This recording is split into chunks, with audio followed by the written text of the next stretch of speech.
बिस्मिल्लाहिर्रहमानिर्रहीम। अस्सलाम वालेकुम दोस्तों। तो आज हम आपके लिए लेके आए हैं ऐसी डिश जिसकी फरमाइश बहुत ज़्यादा आप लोगों की तरफ से आ रही थी।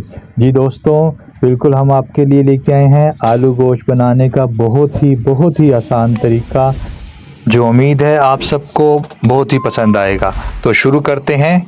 तो सबसे पहले हम लोगों ने लिया तकरीबन 1.5 किलो के करीब गाय का गोश्त। ये हमने कुकर में डाल दिया जी।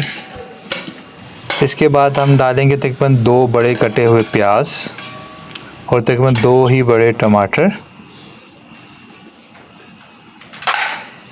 1 चम्मच अदरक लहसुन का पेस्ट,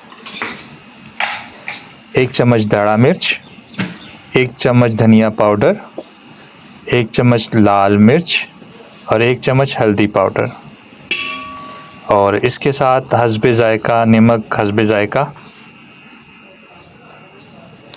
और इसके अंदर डालेंगे तकरीबन 2 गिलास पानी और इन सब को अच्छी तरीके से मिक्स कर देंगे जी। कोई अलग अलग करने की ज़रूरत नहीं है, सब चीज़ें हमने एक साथ ही डाल दी हैं। और अब हम कुकर को बंद करके चूल्हे पे रख देते हैं।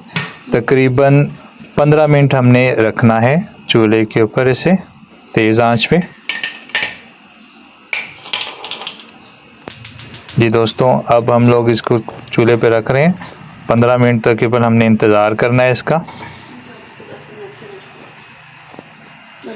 जी 15 मिनट हो चुके हैं और गोश्त तकरीबन हमारा गल चुका है। ज़्यादा नहीं हमने गलाना, वरना बिल्कुल नरम पड़ जाएगा, सारा टूट जाएगा। तो हल्का सा कच्चा रखना है क्योंकि अभी हमने मज़ीद इसको पकाना है।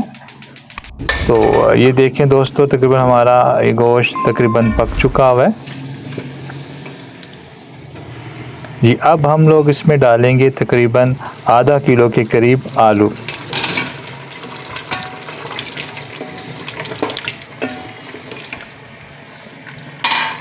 जी दोस्तों, अब हम डाल रहे हैं तकरीबन आधा कप के करीब ऑयल। अभी ऑयल डाल के हम लोगों ने इसे भूनना है जी, अच्छे तरीके से भूनना है ताकि ये पानी ज़रा खुश्क हो जाए।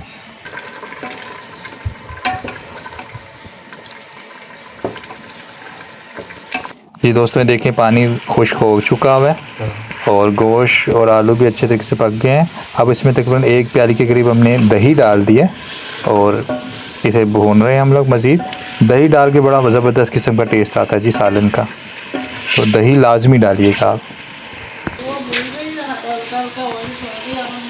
जी बड़ी मज़े की खुशबू आ रही है जी इसमें से।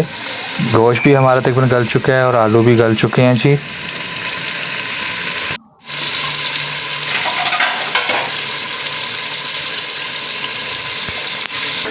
जी अभी हम लोग इसमें डालेंगे तकरीबन आधा लीटर के करीब पानी डालेंगे और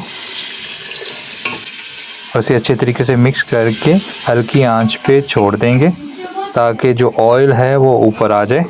जी दोस्तों, आपका पसंदीदा आलू गोश्त का सालन बिल्कुल रेडी है। अब ज़रा हम प्रेजेंटेशन पे तवज्जो देते हैं। तो इसके लिए हम लोगों ने धनिया और पुदीने की हम लोगों ने तो कुछ पत्ते इस पे छिड़का दिए हैं और कुछ हरी मिर्च कटी हुई इस पे लगा दिया है। तो दिखने में भी बहुत खूबसूरत लग रहा है और खाने में तो क्या बात है जी इसकी।